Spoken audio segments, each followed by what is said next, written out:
Hi and welcome back to today. No, back to the channel. I changed the angle a little bit. It's fine. Today we're talking about a series that I have read, Abby.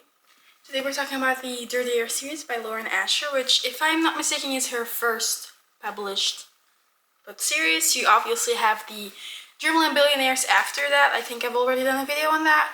And then you also have the Lake from Billionaires series. I'm working on those books, reading wise. But these 4 books are, in my opinion, very much not connected to her other books, whereas, if I'm not mistaken, Lake from Billionaires is a little bit connected to Dreamland Billionaires, whereas these feel like their own universe. So, let's get into it. Do I own special editions? Yes. But that's fine.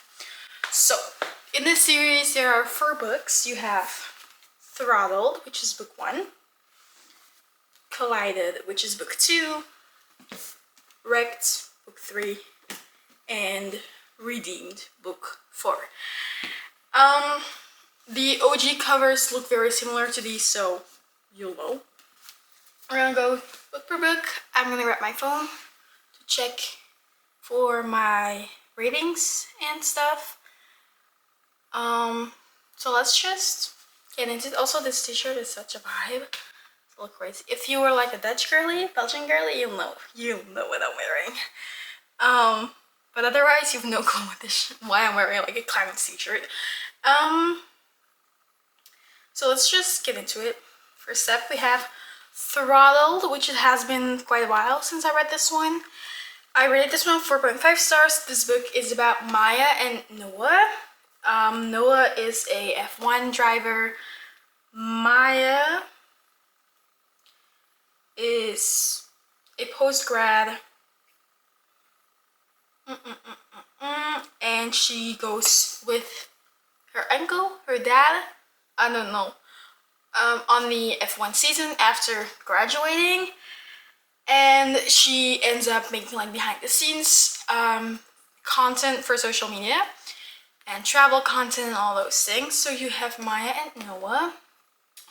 It's a little bit forbidden. It's a little bit grumpy sunshine. I enjoyed this one, but not like crazy. I really enjoyed the universe that this was written within, which obviously, because the rest of the books,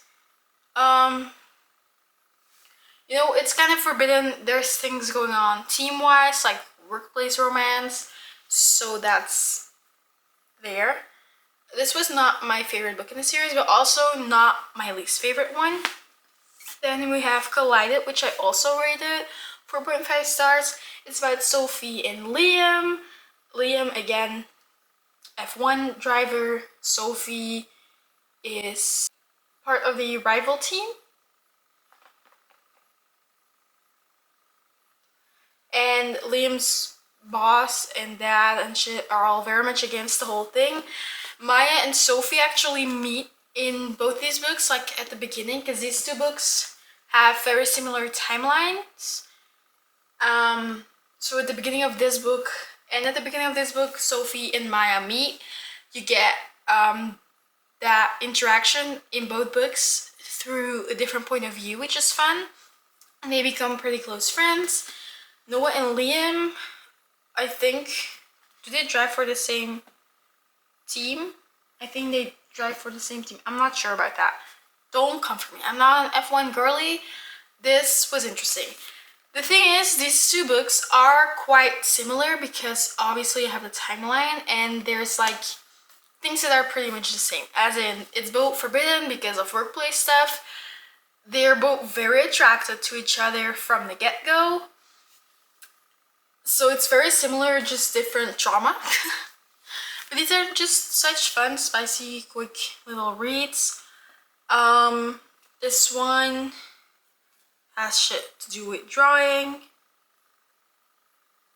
I'm pretty sure this also has to do with like a contract renewal and stuff, and you have some fun little bit of content. You can see all characters together, which is fun.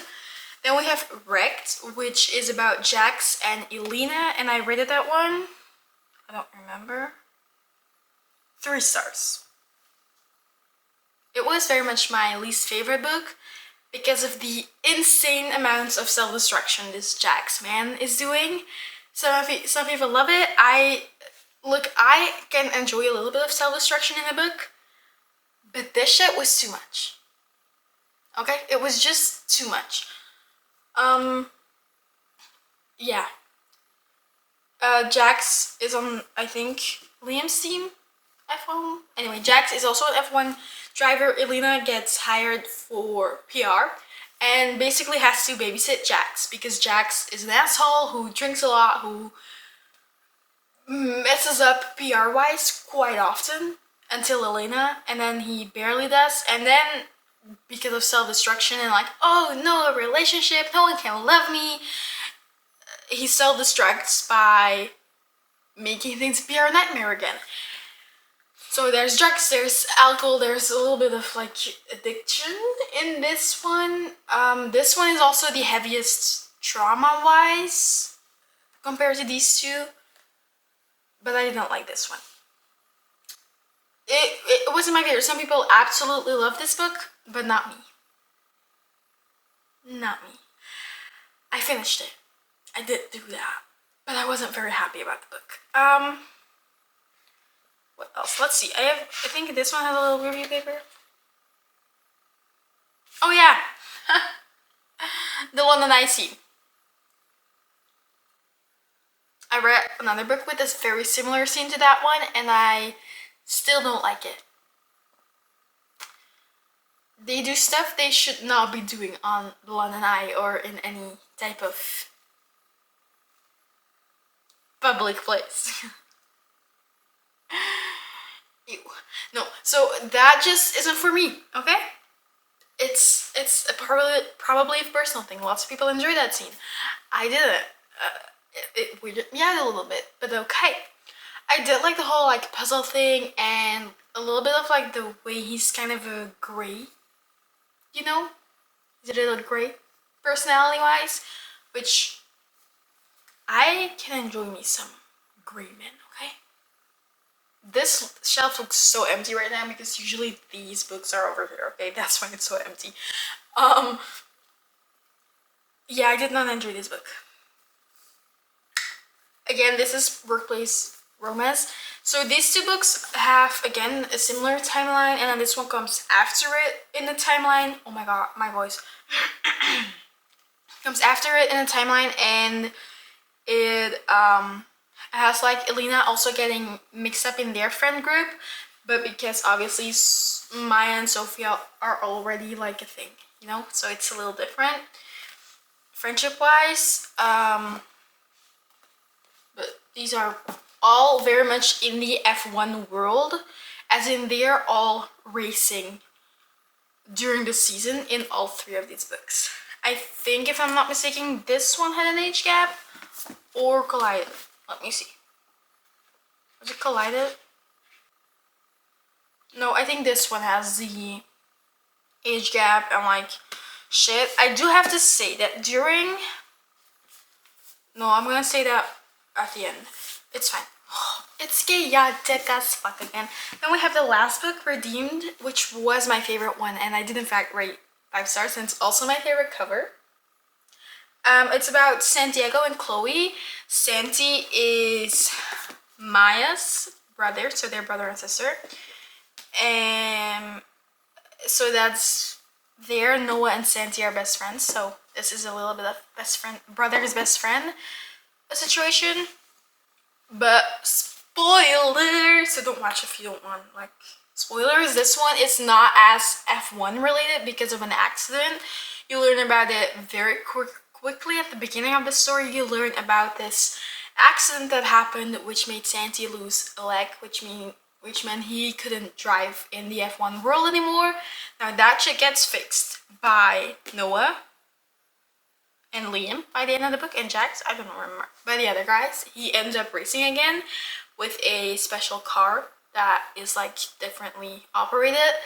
I don't know things about that. I cannot drive a car.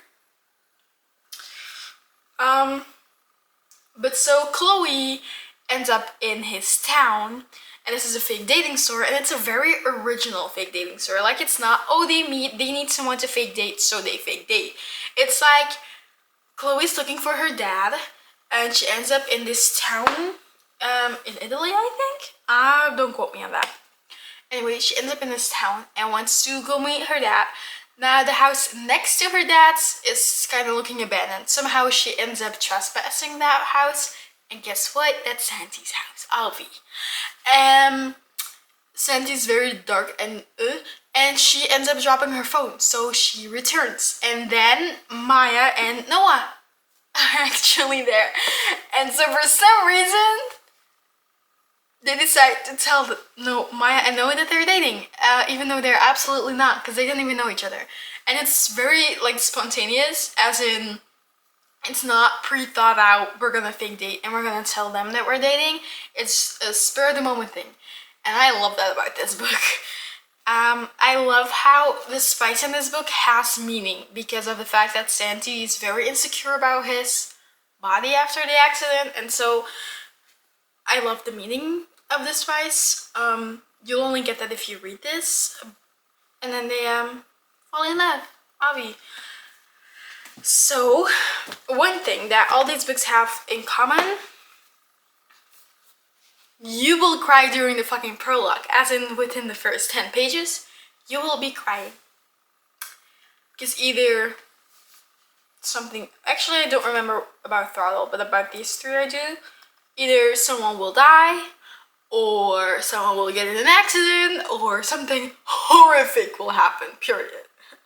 Why did Lauren Asher do that to us? I don't know, but she did.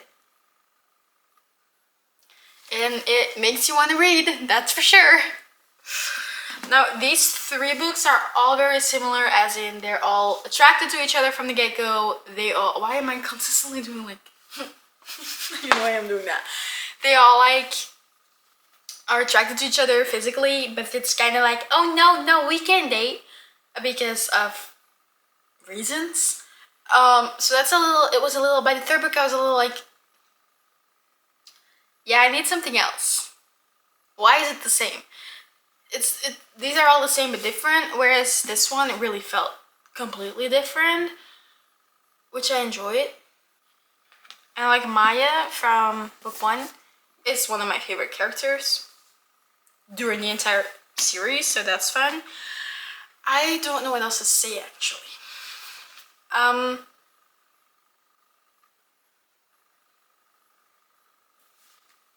So in the end, they're all friends and stuff. I really like that you got, I think in the collided epilogue.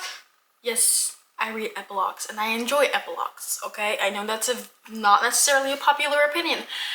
In this epilogue, you see their kids, so Noah and Maya's kids, and then what Sophie and Liam's kids play together and like have a little interaction.